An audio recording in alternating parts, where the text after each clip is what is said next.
dengan limpah rahmat dan kurnia-Mu, kami memohon agar menutupan isi Ramadan pada hari ini dipenuhi keberkatan dan keredaan-Mu. Ya Allah, jangan Engkau biarkan Ramadan pergi tanpa meninggalkan kesan keinsafan di hati-hati kami. Ya Allah, jangan biarkan Ramadan pergi tanpa membawa himpunan amal dan doa kami. Ya Allah, jangan biarkan Ramadan pergi tanpa keampunan dosa-dosa kami. Ya Allah, terimalah ibadah puasa kami dengan sebaik-baik penerimaan, perkenan, maaf, kemurahan, pengampunan dan hakikat keredaan-Mu. Dengan rahmat-Mu ya Allah, golongkanlah kami ke dalam orang-orang yang mendapat keutamaan malam Al-Qadr, malam yang telah Engkau tetapkan lebih baik dari 1000 bulan dalam keagungan ganjaran, keindahan, syukur, panjang umur dan kemudahannya yang betul-betul. Ya Allah, lindungilah kami dan semua anggota keluarga kami dari tipu daya dan fitnah dunia. Selamatkanlah kami dengan iman dan taqwa. Jadikanlah kami cara syukur-Mu. Sempurnakanlah akhlak kami dan lindungilah kami dari godaan syaitan dan hawa nafsu. Limpahkanlah kami dengan sifat-sifat kebaikan dan terpuji. Jadikanlah kehidupan kami di dunia ini tenang dan penuh rahmah dan mawaddah. Ya Allah, Engkau sempatkanlah kami bertemu dengan Ramadan Al-Mubarak yang akan datang.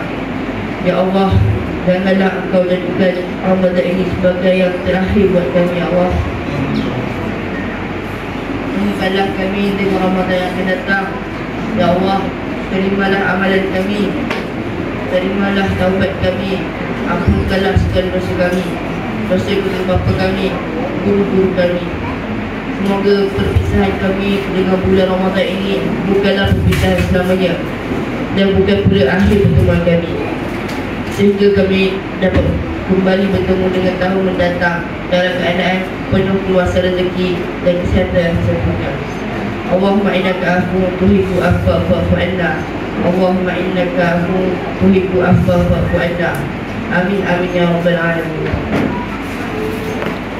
Program yang Ramadan kita bagi tahun ini dengan lafaz Bismillahirrahmanirrahim. Assalamualaikum warahmatullahi wabarakatuh.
Wabillahi taufiq wa hidayah. Wassalamualaikum warahmatullahi wabarakatuh.